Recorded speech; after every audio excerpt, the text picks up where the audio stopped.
પહેલાના સમયમાં પુસ્તક વાંચન માટે કોઈને કહેવું ના પડતું, પરંતુ અત્યારના આધુનિક યુગમાં મોબાઈલ પાછળ લોકો એટલા ગાંડા થયા છે કે જ્યારે ફ્રી સમય મળે અને મોબાઈલ લઈને બેસી જાય એટલે પુસ્તક વાંચન માટે ખૂબ જ પ્રેરવા પડે છે. અને એટલે જ ડૉક્ટર કે.આર. શ્રોફ ફાઉન્ડેશન દ્વારા એક નવા પ્રોજેક્ટની શરૂઆત કરવામાં આવી અને એ શરૂઆત મોહર પ્રાથમિક શાળા દ્વારા કરવામાં આવી, જેનું નામ છે રીડિંગ પ્રોજેક્ટ. અને રીડિંગ પ્રોજેક્ટથી બાળકોના રિઝલ્ટમાં પણ ખૂબ સારો એવો સુધારો જોવા મળે છે અને ખરેખર પુસ્તકો જ સાચા મિત્રો છે એ વસ્તુ અહીંયા સાર્થક થયેલી જોવા મળે છે. અને એ જોવા માટે ડૉક્ટર કે.આર. શ્રોફ ફાઉન્ડેશનના સ્થાપક પ્રતુલ સર અહીંયા રૂબરૂ શાળાની મુલાકાતે આવેલા છે.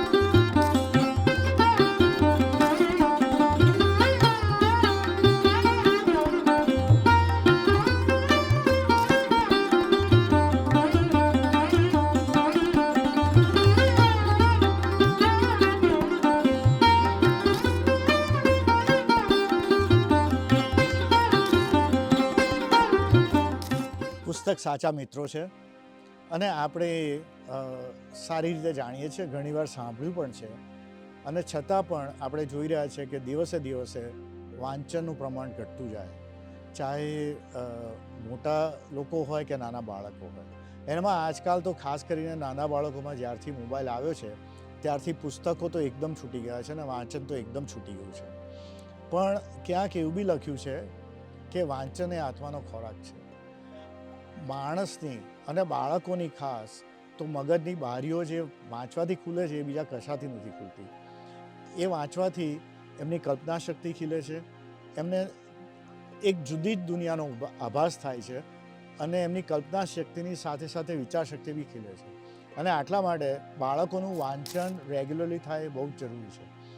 કમનસીબે મેં આગળ કહ્યું તેમ સોશિયલ મીડિયાને લીધે અને મોબાઈલને લીધે બાળકોની જિંદગીમાંથી ધીરે ધીરે પુસ્તકો વિદાય લઈ રહ્યા છે.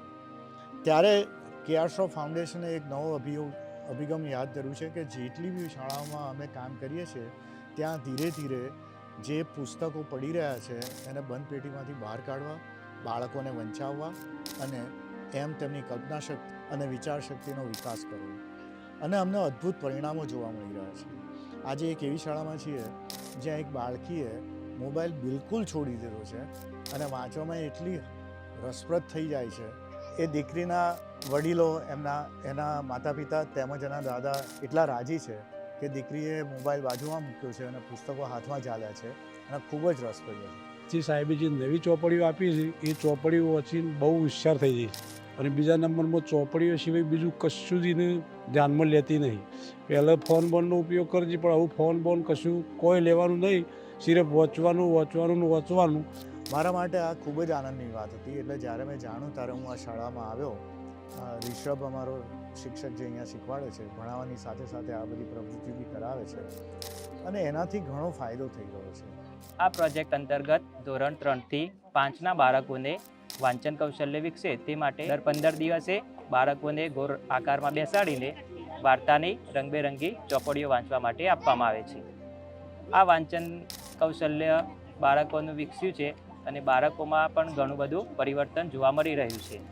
બાળકોમાં એકાગ્રતા, કલ્પના શક્તિ, યાદશક્તિ જેવા ગુણોનો પણ વિકાસ થયેલો જોવા મળે છે. બાળકો પણ પુસ્તકો તરફ પ્રેરાયા છે અને ઘરે જઈને પણ ખૂબ સારી રીતે તે પુસ્તકોનું વાંચન કરતા થયા છે. ઘરે જઈને પણ બાળકો મોબાઈલનો ઉપયોગ ન કરતા પુસ્તકોનું વાંચન કરતા થયા છે.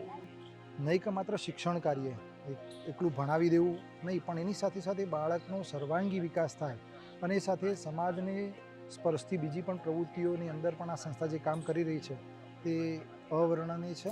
પ્રાર્થનામાં જ્યારે આ બાળકો રજૂઆત કરતો હોય ત્યારે એનો પણ અસર એના ઉપર જોવા મળે છે.